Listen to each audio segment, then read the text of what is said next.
Hello mga lods. Halika, samahan niyo ako. Maglaba tayo. Maglaba ay di biro. Minuto na kayuko.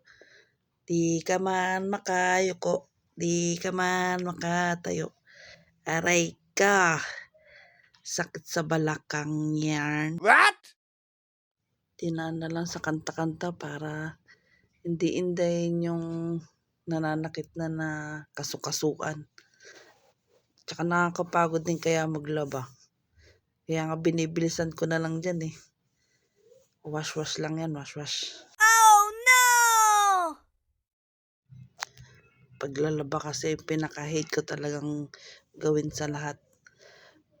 Paglutuin at paglinisin nyo na lang ako, wag lang paglabahin.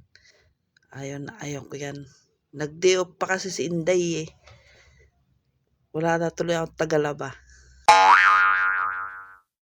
Pinagbakasyon ko muna si Inday sa Boracay at humingi ng day off at malapit na daw yung summer. Magliligo daw siya dun sa white sand. Wow! Buti pa si Inday makarating na ng Boracay. Samantalang ako naglalaba dito. Di bale, patapos naman na. A few minutes later. Ayan na guys, tapos na ako maglaba. Nagsasampay na ako dyan. Diba? Sabi ko sa inyo, mabilis lang ako maglaba. Wash-wash lang kasi yan. Kala ni Inday, hindi ko kayang gawin na maglaba.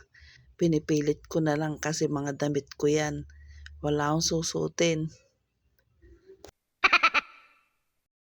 Pagkatapos ko magsampay, maglilinis naman ako sa loob ng bahay, magwawalis, maglalampaso.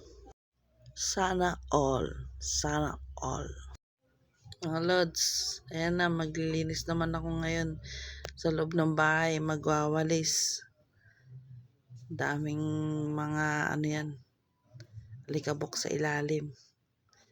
Kaya ultimo kasi kasulok-sulukan dinudukot kong walisan para matanggal yung mga nakasiksik na alikabok. Oh wow! Nakakaasar kasi si Inday. Inuna pang magbakasyon sa Boracay bago maglinis sa loob ng bahay. Hindi mo na naglaba bago umalis, hindi mo na naglinis bago umalis. Tuloy akong gumagawa lahat ng gawain dito. Hindi na nga ako nakakapag-day off eh. Ako pa nagwawalis, nagmamap, naglilinis, naglalaba. Buti na lang wala akong lutuan, kundi pati pagluluto, kinaril ko na. So nice. So, paano mga lods? Nayari ko ng mga dapat kong gawin.